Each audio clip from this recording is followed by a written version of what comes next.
ఈరోజు పోలీస్ స్టేషన్కి వచ్చి డిఎస్పి గారికి ఒక రిప్రజెంటేషన్ ఇవ్వటం జరిగింది. తెప్పల ఢిల్లీరావు అనేటటువంటి ఒక వ్యక్తి, ఉద్దానంకు సంబంధించినటువంటి వ్యక్తి 2-2.5 నెలల క్రితం అనుమానాస్పదంగా మృతి చెందినాడు. అందరికీ తెలిసింది, అన్ని పేపర్లో కూడా వచ్చింది, ఎలక్ట్రానిక్ మీడియాలో కూడా వచ్చింది. దీనిపైన ఉద్దానంలో పెద్ద చర్చ జరిగింది. మరి ఆ రోజు పోస్ట్ మార్టం చేసిన సందర్భంగా కూడా పెద్ద ఎత్తున నిరసనలు కూడా చేశారు. ఆ రోజే పోలీసులు చెప్పారు, ఈ అనుమానాస్పద మృతికి సంబంధించి విచారణ చేసి మీకు వివరాలు వెల్లడిస్తాము, సహకరించండి అని.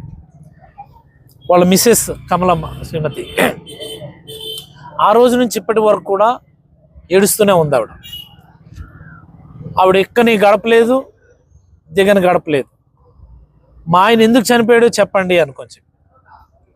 ఆ తర్వాత కూడా ఒక 3 సార్లు 4 సార్లు మన డిఎస్పి గారికి వందల సంఖ్యలో, 10ల సంఖ్యలో కాదు, వందల సంఖ్యలో ఉద్దానం వాసులంతా వచ్చి రిప్రజెంటేషన్ ఇవ్వటం జరిగింది.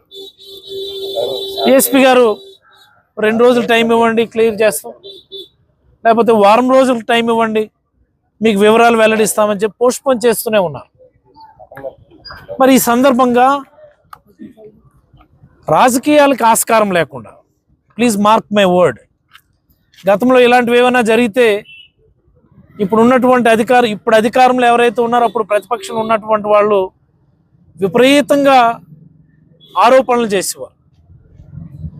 ఏ స్థాయిలో ఆరోపణలు చేసేవారంటే ఎక్కడ ఏం జరిగినా సరే మా ప్రోద్బలంతో జరిగింది అని కూడా కాదు, మేమే చేసాం అన్నట్టుగా ఆరోపణలు చేసాం.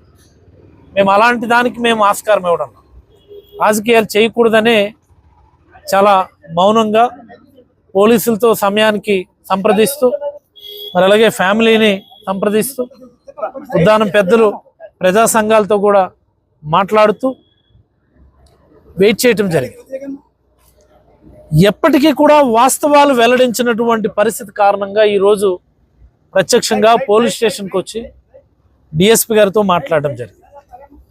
అంటే ఉద్దానంలో ఒక మనిషి చనిపోతే, అర్థం కాని రీతిలో చనిపోతే, అనుమానాస్పద రీతిలో చనిపోతే వాస్తవాలు వెల్లడించాల్సినటువంటి బాధ్యత ఈ పోలీసులకి లేదా ఈ ప్రభుత్వానికి లేదా అని నేను అడుగుతా ఉన్నాను.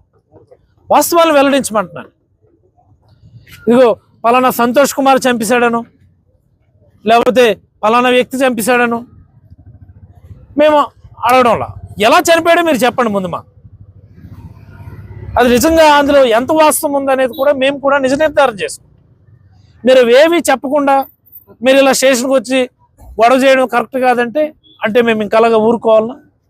ఉద్దానం గొంతు మూగపోవాల్సిందేనా? ఎవరు అడిగితే వాళ్ళ మీద అక్రమంగా కేసులు కట్టడం అనేది ఒక ఫ్యాషన్ అయిపోయింది.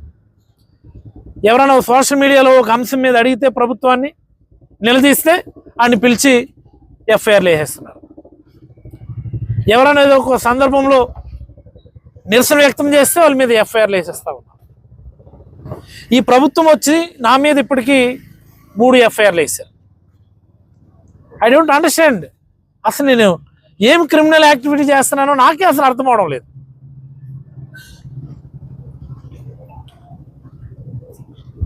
వాస్తవాలు వెల్లడించమని అడుగుతా ఉన్నాం. మీకేమైనా ఒత్తిళ్ళు ఉన్నాయా? వాస్తవాలు వెల్లడించకుండా పోలీసులను ఎవరినైనా ఒత్తిడి చేస్తున్నారా, నియంత్రిస్తున్నారా?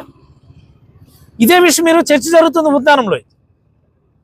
పోలీసులు నిష్పక్షపాతంగా వ్యవహరించే పరిస్థితి ఉండుంటే 2.5 నెలల ఒక వ్యక్తి ఎలా చనిపోయాడని చెప్పడానికి